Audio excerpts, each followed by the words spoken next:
こちらのチャンネルは生成 AI のリスク、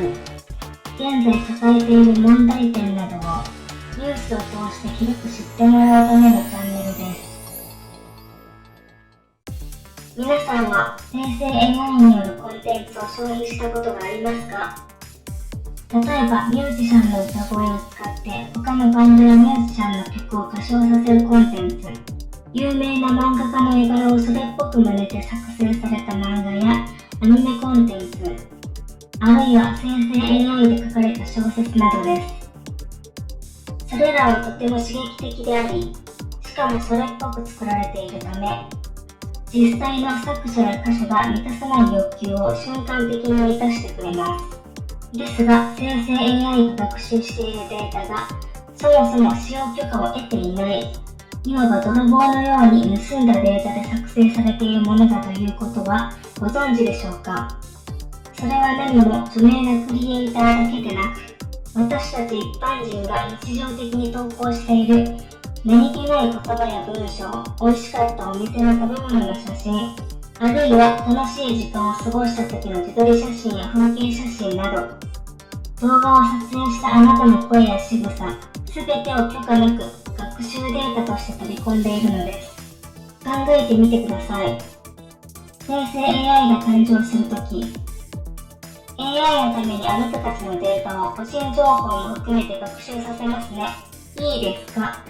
と聞かれたことがありますか？ありませんよね。今それが大きな問題となっています。例えばこのニュースでは、チャット GPT が実験によって個人情報を吐き出したことを報道しています。つまり、個人情報を学習データとして取り込んでいなければ起こり得ないことが起こったということです。こちらのニュースでは、メタの AI 画像生成ツールでも、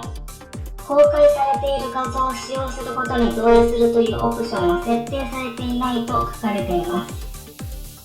海外のクリエイターたちはこの生成 AI がはらむリスクを理解しており、集団訴訟に発展したり、規制を要請する動きが活発化しています。生成 AI はテキストや画像だけではなく、音声、動画、音楽、占いとありとあらゆるエンターテインメントコンテンツに侵食しています。悪質なものはスキルなしで副業という謳い文句で情報商材を売り込んでいます。クリエイターの中でも生成 AI に負けないコンテンツを作ればいいなんていうことを言う人もいます。しかしよく考えてください。ほとんどのクリエイターは自分らしいコンテンツを最初からずっと作り続けています。自分にしかできない表現を長い時間と労力をかけて生み出すことに専念し続けているのです。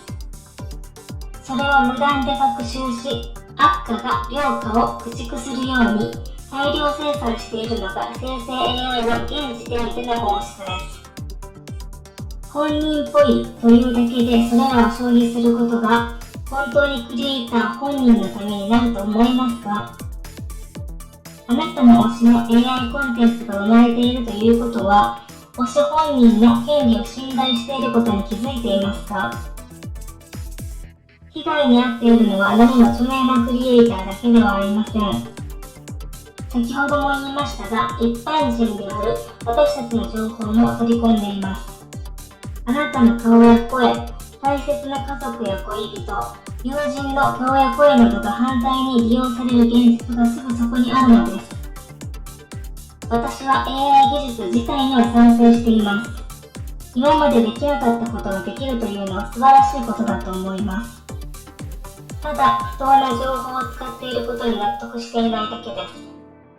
使用許可を得ているクリーンなデータを用いた生成 AI にしてほしいと願っているだけです。皆さんも今一度 AI コンテンツについて考えてみてくれませんか？最後まで見ていただきありがとうございました。身近な友人、知人にこのチャンネルをシェアしてくださると嬉しいです。